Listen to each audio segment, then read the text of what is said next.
Hello students, welcome to EPG Pathshala. I am Dr. Neeti Goyal, Assistant Professor, Department of Commerce, Indira Gandhi National College, Latva, District, Kurukshetra. Today we are going to discuss International Human Resource Planning. After completing this module, the students will be able to know meaning, objectives of human resource planning process, types of international human resources, considerations in human resource plannings and challenges in human resource planning.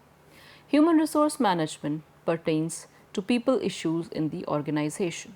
It is a set of organizational activities aimed at effectively utilizing human resources for achieving organizational goals by maximizing both employee as well as organizational effectiveness.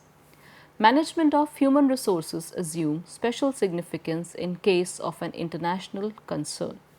Managing human resources in domestic concern in itself is a challenging task, and when a firm operates in different sets of environment in different countries, it has to take into account not only the need for the subsidiary but has to integrate the activities of the entire business concern.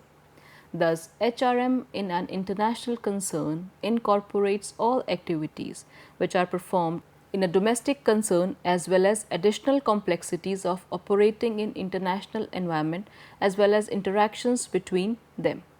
Planning for human resources is one of the human resource management activities. The war for talent is global and intense. Also, talent is scarce. Every company needs adequate talent to fill not only the gaps but to bring new leading edge into their company.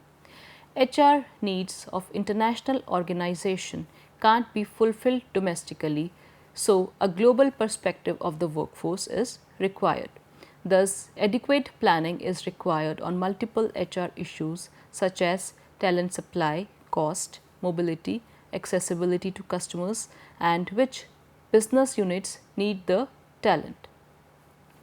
Managing international human resource activities is an elaborate and complex task.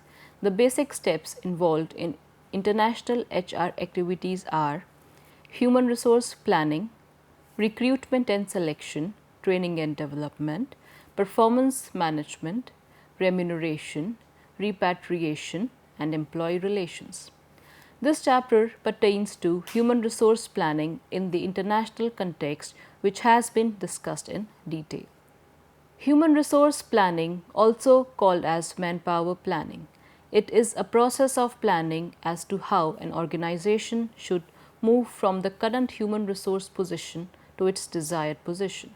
It is a process through which an organization ensures that it has right number, right kind of people at right place at right time to perform such tasks which aim at achieving the overall objectives of the organization.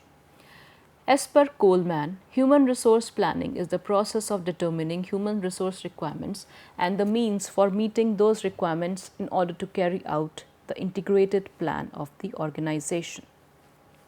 As per Steiner, human resource planning is the strategy for acquisition, utilization, improvement, and preservation of an enterprise human resources. It relates to establishing the quantitative requirements of jobs, determining the number of personnel required, and developing sources of manpower. In simple words, when human resource planning activities are carried out by an international firm, it is called international human resource planning. Human resource planning by an international firm is same as that of a domestic concern, but the sphere of its activities widens across the countries over which an organization operates, which adds to the complexities. A firm not only operates in its own country where it is familiar with each aspect of culture and other attributes, but in different cultures and aspects. So, human resource planning assumes greater significance in international business. Also, the level of complexity varies from country to country. Objectives of human resource planning: fulfilling the current manpower needs and assessing the future manpower requirements, designing plans to meet future HR requirements, Considering the organizational goals, HR planning allows the identification, selection, and development of required talent or competency within the organization. Optimizing the use of human resources for achieving the organizational objectives.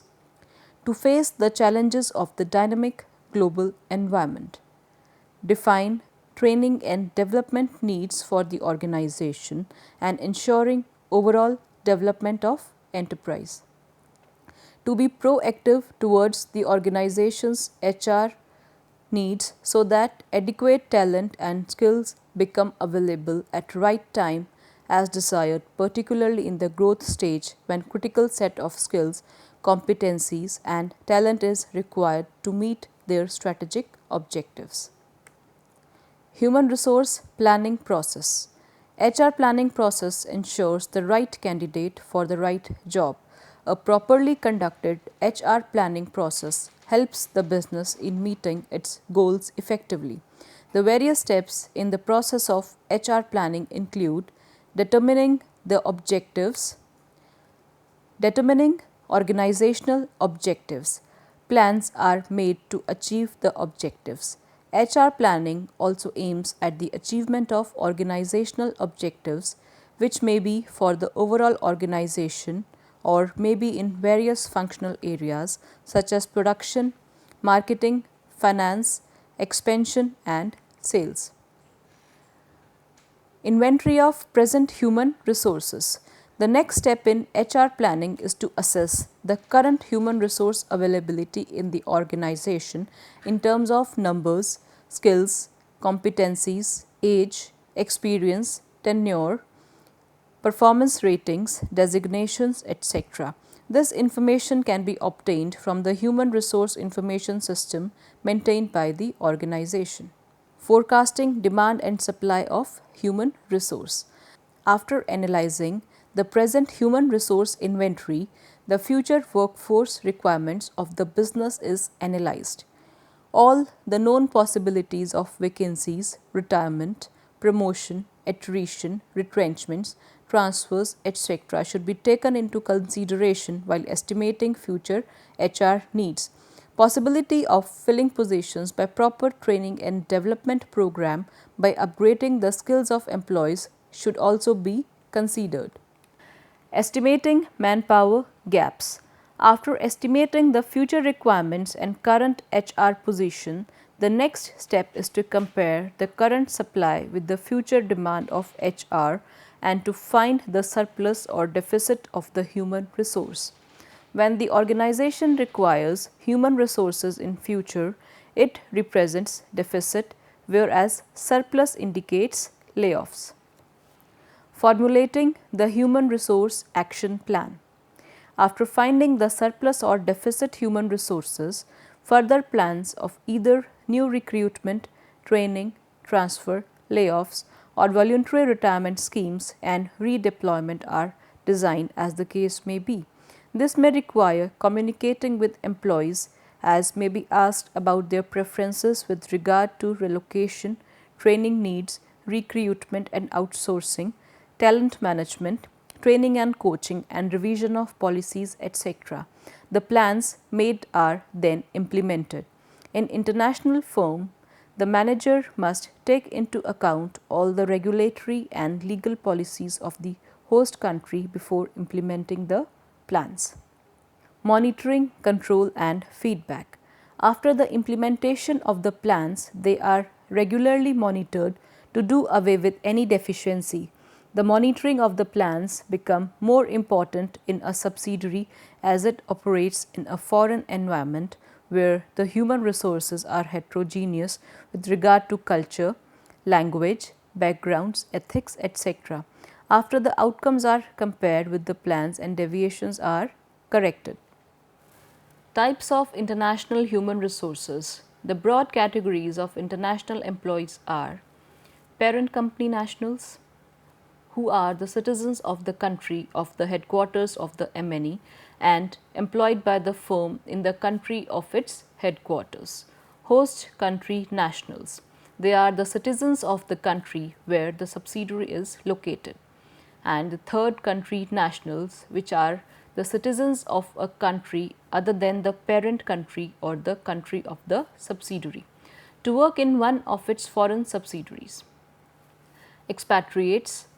Expatriates are employees posted to another country to work in a foreign subsidiary or other type of operations for more than 1 year. They are generally referred to as expatriates or international assignees. When they return home, they are referred to as repatriates.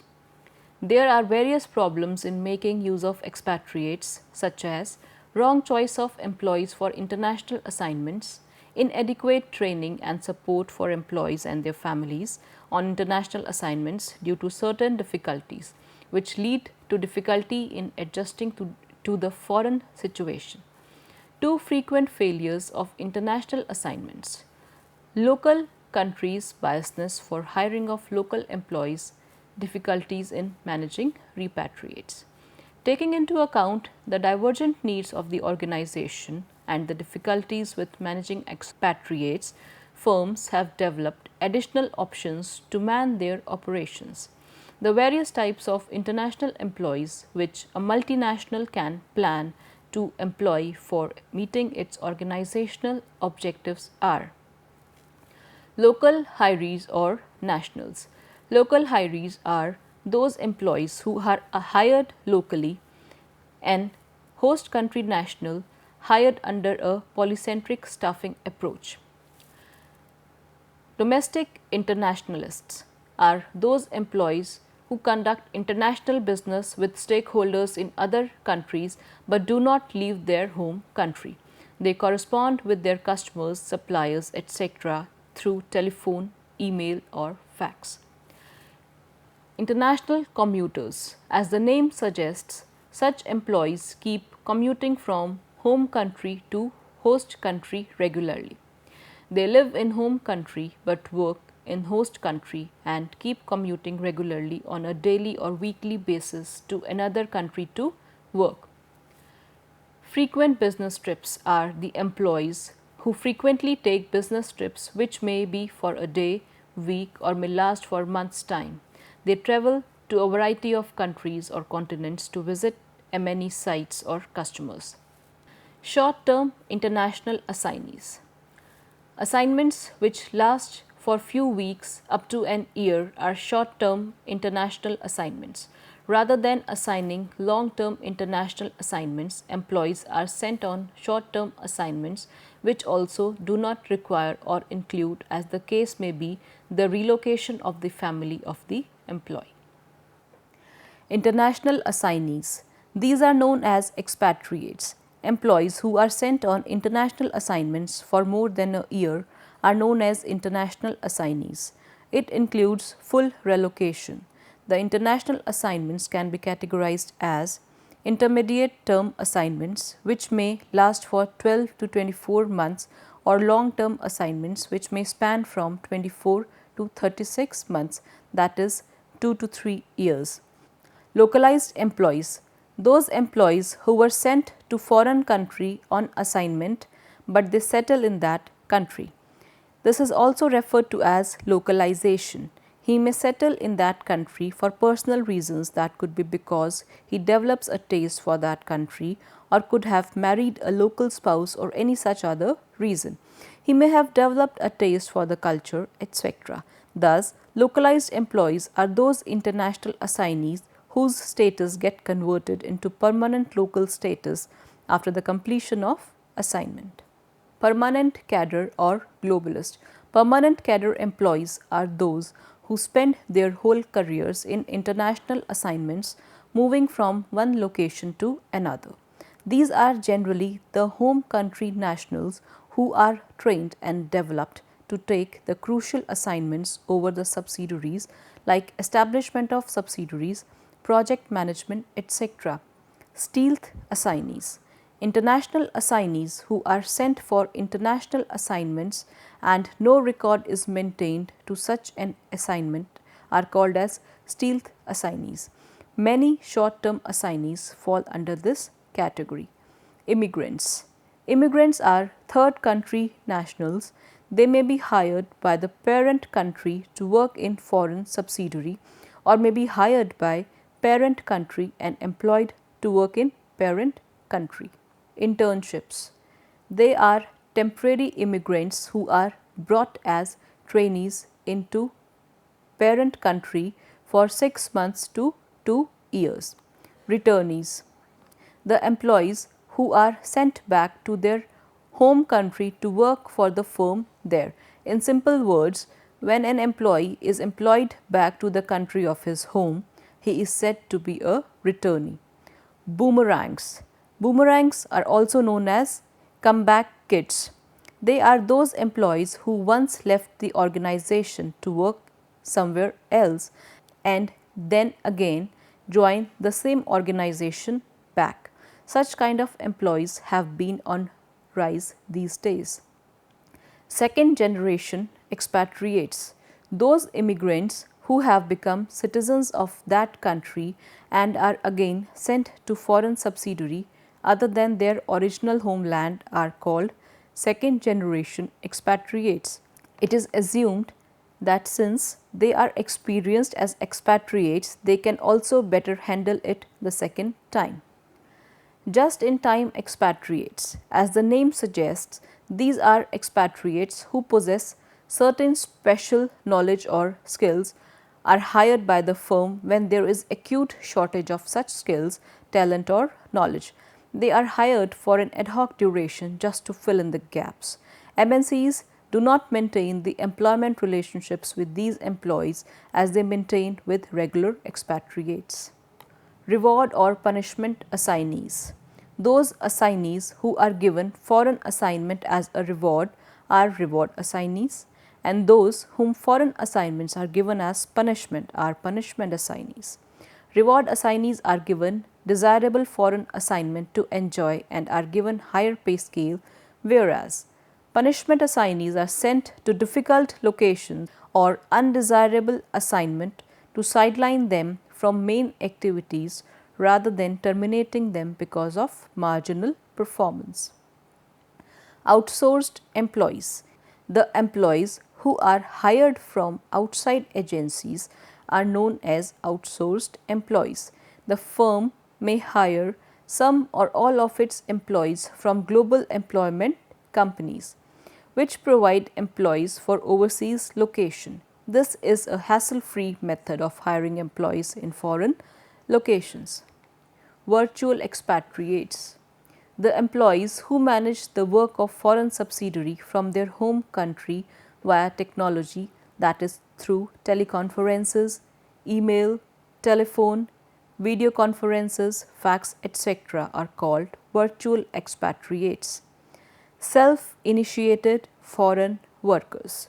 This term refers to individuals who travel abroad, usually as tourists or students, but who seek work as they travel and are hired in the foreign location, often by firms from their home countries. Retirees. The firm may also hire its retirees for short-term foreign assignments. Factors to be considered in planning: supply, cost, mobility, attrition, needs of business units, accessibility to customers, and new markets are important factors to be considered. The priority order will be different depending on each company's needs. First is supply.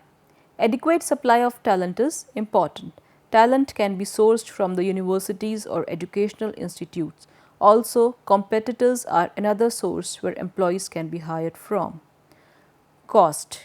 Cost of labor should be considered particularly for industries where up to 80% of production cost comprises the labor costs, such as for high-tech design companies, then in a manufacturing sector. Also, cost of replacing critical talent is too high. It also disrupts the working projects. The new talent may also take time to adjust to the changed environment and take time to add value and pay for itself. Mobility. Mobility of workforce is another important issue. Talent may be available, but they may not be willing to leave their home country or their native place. However, new generation is willing to live or work overseas. However, this issue can be resolved by use of global virtual teams. Attrition. In global markets with intense competition for talent, attrition rates tend to be high as talent is lured by competitors at attractive packages. Companies should try to retain their key talent and also attract new talent as the cost of losing an old employee and replacing it is too high. Need of customers and business units. Talent must be directed to the business units that need talent regardless of the location. Biggest challenges in human resource planning. Identifying in-house employees with skills and expertise. One of the biggest challenge for the multinational company is to identify the employees companies currently have overseas that have the required skills or expertise since they do not maintain the adequate human resource information system by imputing the data timely about the employees when they are hired. Also, the data on training or education is not accurately tracked. As a result, adequate data of in-house talent is not available. Companies need to maintain such data in a single global database where it can be easily accessed at the corporate level. Knowing what talent companies already have is the first step in gap analysis. In addition to collecting data, company must also make efforts to retain the critical talent and should stay ahead of competitors in retaining critical talent and developing new leaders. Sourcing external talent. Another challenge is from where to source the talent. Personal networking is perhaps the most widely used channel for people searching for jobs regardless of country. Once the target country or countries is identified, talent acquisition needs to be tailored according to each country's culture. Knowing the target group makes it possible to communicate with and attract employees more effectively. Target employees can be found through the channels where the prospective employees search for the job. The websites of the corporate job boards can be identified where candidates search for jobs in global labor markets. Digital job searching is less effective for countries where internet is not widely used. Another important source for employees is social media. Placement agencies can also prove to be a useful source. Placement of talent. Another challenge for the company is to decide the placement of the new talent. The country where he is to be